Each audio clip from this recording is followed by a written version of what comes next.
Hi, everybody. Welcome back to Conquer the Stigma, the place to realize that you are not alone.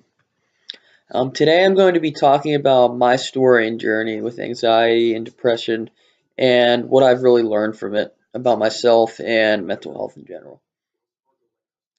So, first off, give a little background. When I was fourth, fifth grade, whatever age that was, like 10, 11, um, I was diagnosed with OCD.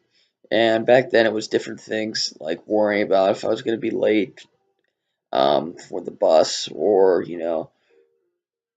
just little things. Did I wash my hands enough? That that's what obsessive compulsive disorder is, OCD. So that's what I had back in the day, and it was pretty bad. But it went away in about a year, and probably from sixth grade to my senior year, which was last year, I had anxiety, but it was normal. It was easy to handle. I could maintain it. It wasn't anything that affected my life in a big way, and yeah, so it wasn't horrible. But what ended up happening was, out of nowhere, it came back. Different type of OCD. I don't worry about if I want to be late or wash my hands anymore. It's not a big concern. But now it's more of a difficult situation. So around my birthday last year, the day before my birthday, actually, I started to feel really shaky in my hands and just a tense feeling in my shoulder and my arms, and I really had no clue why. I was just freaked out, and part of my anxiety always has been, you know, freaking out about how I feel. If my chest is tight or my eye hurts, things like that, it just kind of freaks me out. So mine's like sort of health anxiety. So, um, I started to feel the tension in the shoulders, and hands were very shaky, very tight chest. So it was just an abnormal feeling. It was something that I really never experienced before. Again, I've had a tight chest in the past, but nothing like this with my arms, and I just felt heaviness over me. And so the next day was my birthday, and woke up, felt horrible, even worse. I was very confused, and so what I ended up doing that day is my uncle and aunt were in, and so was my sister from Chicago. So we all actually ended up going up to my college, to my future college, Grove City, to have them be able to see it and what it was like. So um, that would have been a good day, but I had this feeling over me, and I could not get off of my mind. And it got worse and worse and worse. And so finally, we went out to lunch for my birthday after that, and I had my first ever panic attack. Um, all of a sudden, I just lost it. Like I couldn't handle the way I was feeling anymore. It was only a day, but it was very, very scary.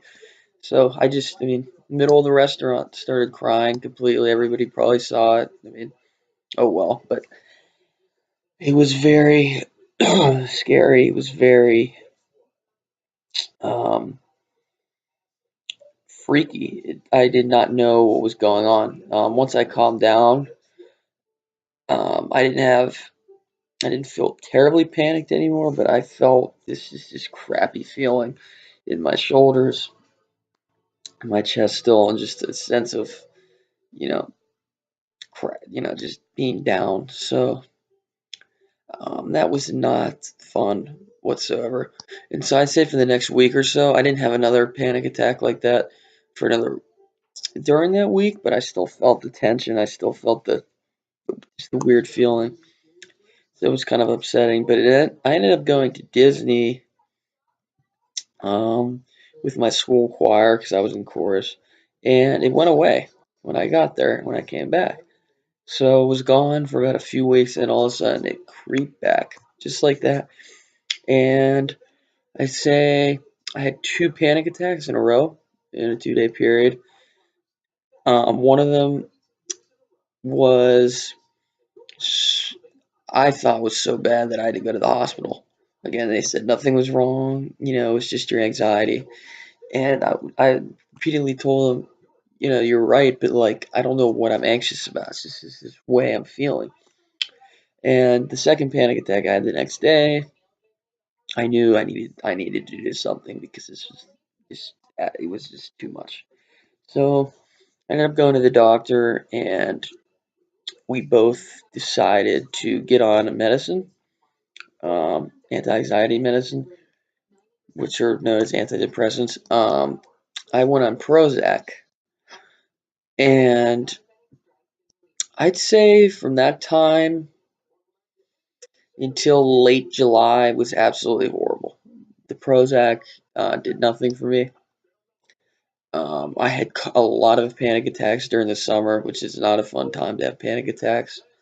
Um, they were just really overwhelming, and it just got me very depressed and very weak and tired. And just over a long period of time, it just really started to get frustrated. I'd get angry and down at the same time. It was just not fun. So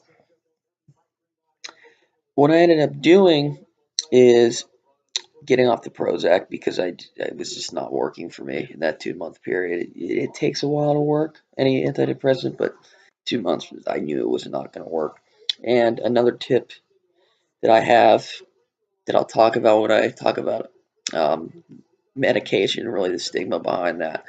But tip that I have is not to look up side effects for medication you're taking, because if people with anxiety like myself will most likely give themselves those symptoms that they don't even have, but them looking them up just gives it to them. So that's not a good thing, and that's probably why the medicine didn't work for me, because I was constantly obsessed looking up. Okay, when's the Prozac work for certain people? What's it make me feel like? And it just created all 10 times worse anxiety than I already had. So don't recommend that at all. Please don't do that. So when I got off the Prozac, I went on another antidepressant called Zoloft, which I'm currently on probably 2.5. Yeah, 2.5 months I'm been on that, and it's definitely worked better than the Prozac. I've not been looking up things about Zoloft, which is tempting as it is. Every once in a while, I don't. I just stay away from that and stay away from the internet from that perspective, really looking up side effects. So I went to college in late August and have been there um, since. I'm home for fall break. That's why I'm on my couch right now. But most of the time, you'll see me in my dorm room recording these videos. But I went to college, and really about the last week before college or 2 weeks, it started to get a little better again. It still had it, but it was at least a little more manageable. And so once I got to college, first few weeks, again, I've had it. I've been in college. I'm going to continue to have it. Hopefully, it'll get better and better as it has. But getting a new setting was nice. There's definitely things um, that thoughts that I have that aren't necessarily good. I mean, they're anxious thoughts, they're depressing thoughts, things like that that um, sometimes aren't great, but for the for the most part, I've been able to do a better job of distracting myself at school and being able to try to think about other things for a little bit. It's still very tough for me because I'm always thinking about how I feel with my anxiety and what I felt like, but I'm getting better at it. So um, currently, I'd say when this all started, I was at a 1 out of 10 or a 0 out of 10 on the scale of, being better. I'd say now I'm at a 5. So I'm halfway there. I'd say there's a lot of work to do, and time heals, and just being patient. And for me, again, I don't know if people are going to be religious that view this, but again, some will, some won't. But for me, just trusting in God has been a huge thing, and knowing that He's a plan for me, and there's definitely a bright light at the end of the tunnel, and that's really what I want to stress to everybody on here: is it won't last forever.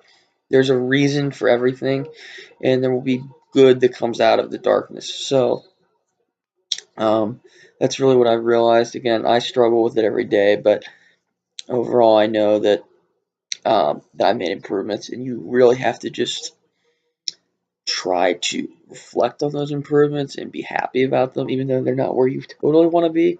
But you know, you're happy that you're not at the place you were. So for me, that's big.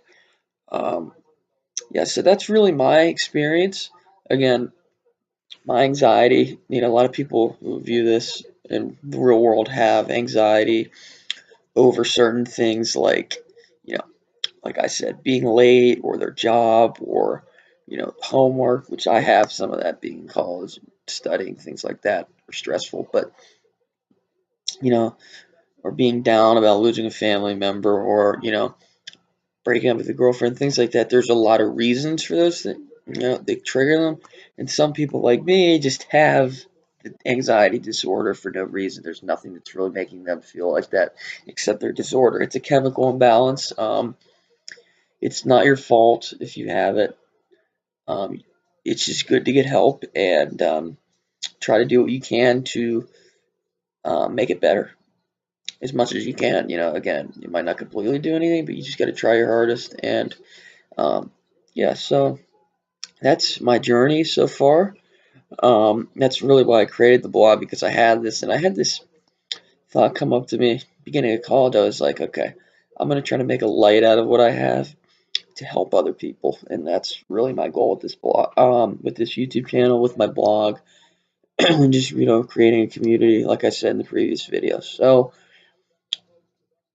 together we can help each other, and the more people that come out and talk to each other about what they have, and help people realize that you're not alone. You're not the only person feeling like this. It can really help, and I definitely think that helps me when I hear people having it, because I know, okay, it's not just me, and there's you realize, oh, you're not going crazy. This is something that happens to a lot of people. So yeah, in the next videos coming up, I'm going to talk about advice that I have, things that I've done that have helped, things that I've done that have not helped. Um, and going forward, about medication, I'll be talking about those things. My view on it. I'm not a doctor, so please do not take my video as a diagnosis or a medication you should 100% take. I'm just putting my opinion, really in general, on um, medication in general and the stigma around it, and really why we should be more open to it. But yeah, there'll be a bunch of suggestions with things that help anxiety, depression, any mental health disorder in general. So yeah, that's what we're looking forward. That's what's going to happen in the future, and hopefully you learned something from this video, or maybe feel some relief because you have this type of thing and didn't know that anybody else had it. So that's what I'm hoping. Yeah, like I said, please message me if you want to be featured on this YouTube channel, your video, your story. Just send me your video, and I will totally upload that on the channel, because I want to hear from other people, hear all the perspectives, and we can come together as a community. Also, check out my blog. The link is below, and also my Instagram. The link is below. So thank you all for watching, and have a great rest of your day. Bye.